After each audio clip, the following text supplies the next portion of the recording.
Welcome to Barnstable Today. I'm Nick Cortez. Just a reminder that full-length meetings, special events, and every program we air here on Channel 18 can be viewed online. You can find it all in the town's video archives at town.barnstable.ma.us. The Town Council has just one item on the agenda for this week's meeting, but it's a significant one because of its potential impact on the preservation of affordable housing units here in town. Additionally, the Council will hear from the Barnstable Youth Commission regarding some of its recent work with and for local kids.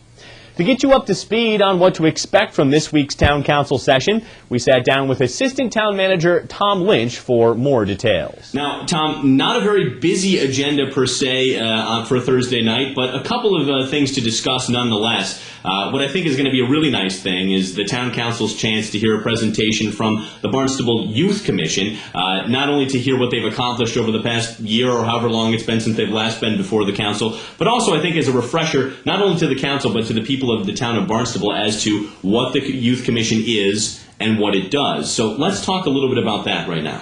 Well, it's an impressive group of young people who, work together to try to recognize the diversity that's in the school and to, seek alternatives to bullying or any sort of violence that might occur and ways to mediate disputes that occur between kids and between groups. But Lauren Logan, who is the chair of the Youth Commission, took over for Mark Raymond, and Mark was there for several years. Yeah. He's off at Brown University now, doing very well. But she serves on Governor Patrick's Student Youth Council, has been a very solid representative for Barnstable on that. They've run youth leadership classes. There's Barnstable Now, which I believe is run on the Channel 22. And they've done information reports on anti-bullying as well as cyberbullying, which apparently is something that young people get exposed to. They have suicide prevention workshops that they have done, Youth at the Mall Night, the so-called YES program, the youth education and support. So they're doing a lot in the school, and will be, of course, a part of Peace Week and the ceremony is coming up actually tomorrow morning.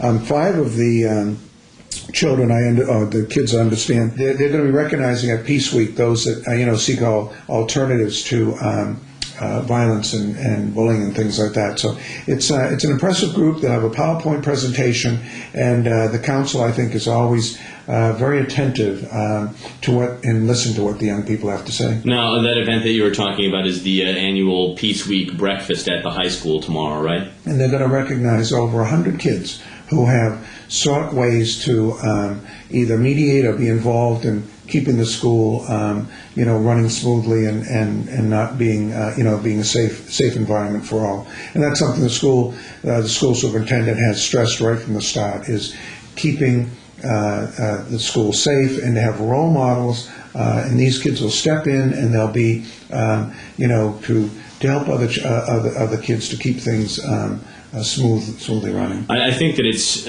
such a great thing that so many of our young people around the town choose to get involved in this way, because this isn't your traditional resume builder for a college application. I mean, they have their hands involved in some really prevalent and serious issues facing the kids around the town of Barnstable, from, like you said, suicide prevention to bullying in schools and so on and so forth. I mean, they really dig their hands into some serious issues. Well, and last year when we had that unfortunate incident at the one of our religious institutions, yeah. and there was a very large community gathering, deploring the action.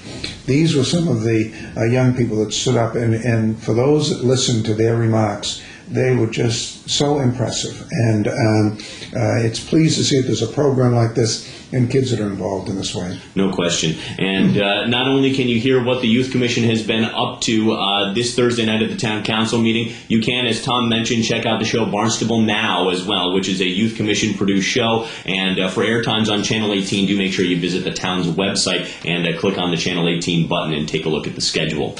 Now, Tom, moving on to the one and only actual agenda item on Thursday night's meeting. We talked a little bit about this in front of the last meeting. The council did not get to it, and a public hearing is going to be held surrounding the proposal to transfer $500,000 in Community Preservation Act funds to help to do what for Cromwell Court? Cromwell Court was a federally subsidized project that was built some time ago, and the certificates or the use of it as an affordable housing development keep coming up to expire, and they need to be renewed each time. And the ownership of that is very important because ownership could decide that they want to opt out of the program. Mm-hmm. And these units, these 124 units, there are a good number of 2 and 3 bedrooms for families that are set aside at 50% of the area median income, and another whole group that's 80% or below of the median income. So it serves working families here on the Cape. What is proposed is that the Preservation of Affordable Housing Group, they call themselves POA, they're going to be taking over ownership and renovation of the project, and that's a nonprofit group. For the Community Preservation Committee is suggesting that to the council that $500,000 of their set aside, there's 10% set aside each year just for community housing. Yes. 10% of their set aside be used to permanently restrict these units as affordable. So we wouldn't go through the issue of are they going to expire or not.